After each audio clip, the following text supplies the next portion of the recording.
Now that we're done with residential, we're going to move on to multifamily zoning verification. We're going to touch on a little bit, which blends into all of our sections: residential, commercial, and industrial.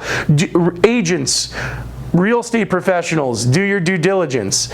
Don't put, especially when you list a property, we don't want to take pictures of violations. We don't want to make misrepresentations on the MLS, which is the multiple listing service. In this case, this was a house in unincorporated Miami-Dade County, just south of North Miami Beach. Again, everyone thought it was North Miami Beach or North Miami, but there are a lot of sections of unincorporated Dade County where you need to resort back to the county. Again, I say to people, just because you see electrical service, or a lot of times water service, not so much electrical, but water service being a particular municipality, doesn't mean that the property's within that municipality. Just because you see North Miami Beach on the garbage cans doesn't mean you're within the city. So in this particular case, on this street, we're right on a border here. The agent went ahead and the agent wrote on the MLS that you can rezone the property and put 9 units. The reason why I brought this to your attention is because we did our zoning verification with Miami-Dade County, making a couple calls, and we found out that you can only put 4 units on the property, maybe with a variance. And keep in mind, there's only 2 units existing on the property. So that makes a big difference with price. It makes a big difference with buyers' expectations. It makes a big difference with representation on the MLS. So again, do your zoning verifications. Rely on a company like us for doing your land use, zoning verifications, any type of occupancy license.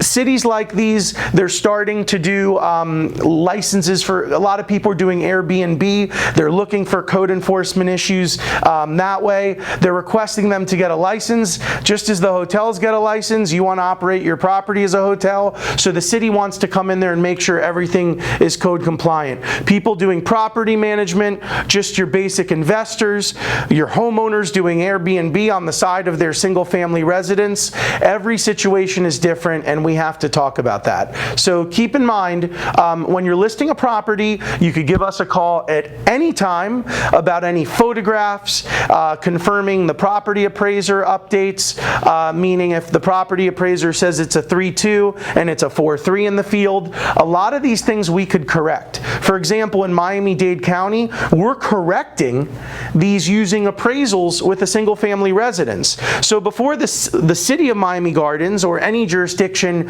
going back to reoccupancy as an inspection, we're able to use an appraisal to go in the county and correct the bed and bath count really early in the game.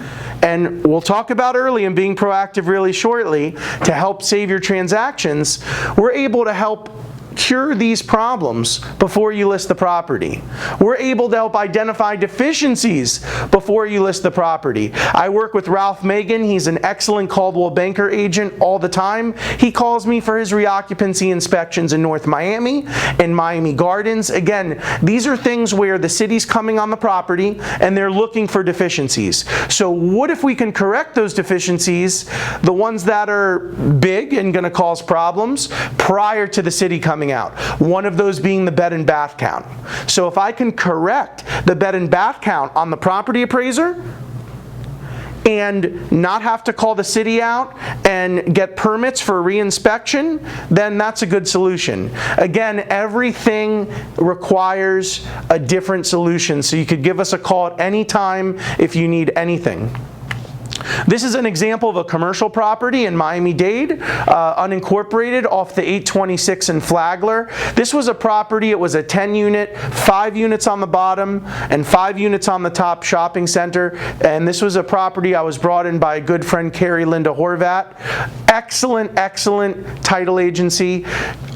look, the bottom line is we had 4 open permits, we had a code enforcement violation from the fire department, we had some liens on the property, we had a flood on the property while the property was being listed. The point that I'm trying to make here is this example of this picture right here. This is a tenant who illegally subleased their property, a vacuum cleaning shop. So it's a tutoring center and a vacuum cleaning shop. Why do I bring this to your attention is because in one of the units there was some open burglar alarm electrical permits from 1992 and 1993. So this is where we get into technicalities. Permitting. I'm not just going to reopen the permit and call the county inspectors out. This was a case where we had to demolish some walls, get the old tenant out, because I know that when I call the electrical inspector out to close out these little burglar alarms, which are now wireless, we might have a problem passing inspection. Again, the tenant didn't have an occupancy license, which is a business tax receipt.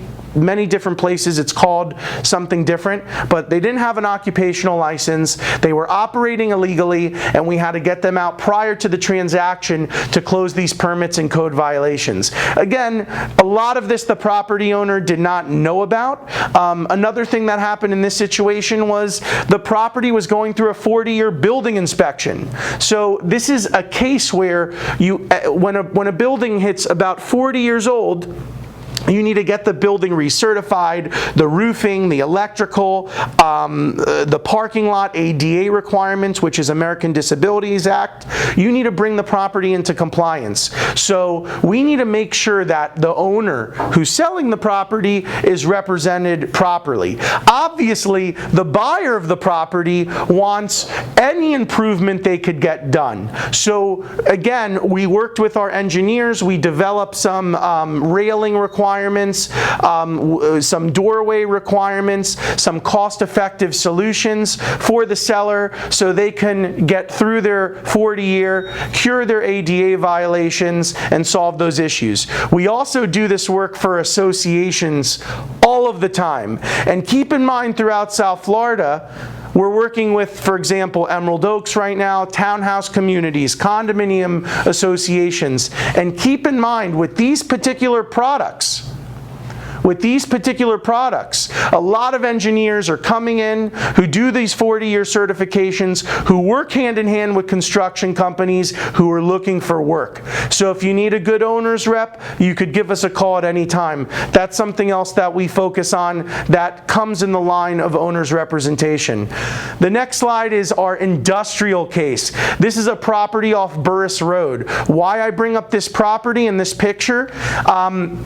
This property involves a phase 2 environmental, which basically a couple sellers ago, property owners ago, they did a phase 2, but they did an incomplete phase 2. This property backs up to Florida Department of Transportation or FDOT land. It backs up to adjacent structure businesses.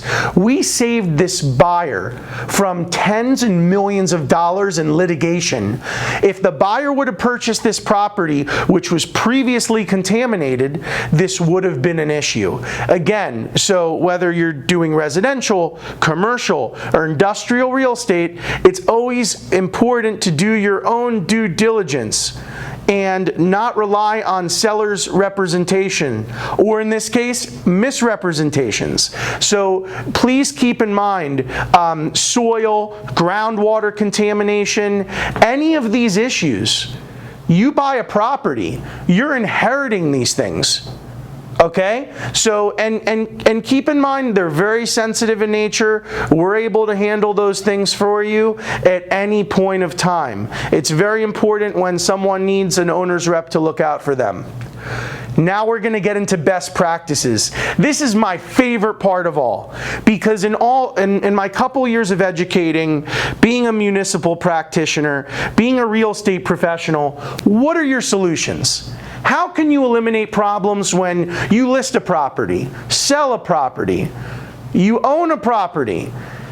This is where this comes into hand. This is a municipal lien search. Why this is so important specifically in our geographical region of South Florida is because we have so many jurisdictions. We have so many building departments, and we have so much information that needs to be gathered. A municipal lien search includes tax summaries, special assessments, if you're in a special district, water bills, utility, any liens, code violations on properties. But what's the most important part of a municipal lien search? Open building permits. Open code violations, expired permits, anything having to do with your property. So if we know about these things really early on, for example, a real estate professional might want to know about these things so they could best represent their seller better. It's important to know about deficiencies on properties, especially deficiencies, number one, that are going to delay a transaction, buyer loses their rate lock, seller needs to get extended, the buyer and seller need to extend the contract, and something else that happens is deals get lost because of this. Why do deals get lost because of this? Because of rate locks. People are going to lose their financing if they don't close in a certain time. Because of inspection periods. Usually open permits and code violations are found out outside the inspection period. So if you're representing a buyer, you think you're going to go to a seller once for deficiencies during your regular home inspection, and then a second time once you get the results of the lien search. It's very important. We do a lot of education.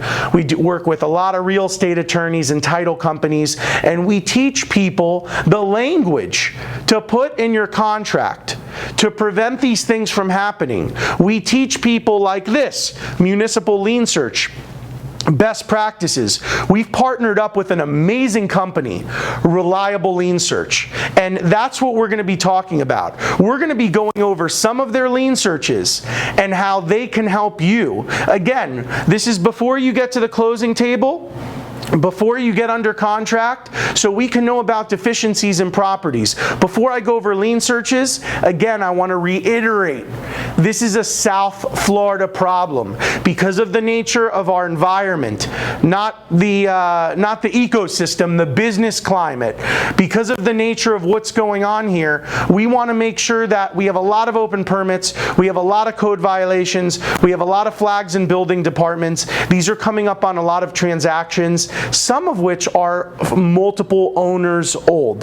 The state of Florida just passed a House bill that is going to help you guys, that is going to help alleviate open and expired permits that are over a certain amount years old, and not hold previous property owners liable for the work of, not hold existing property owners for the work that was done by previous owners that might have resulted in a code violation. Even the state legislature and the Board of Realtors, and particularly the Miami Board of Realtors, the leadership lobbied very hard there. So again, this is a start to a good beginning.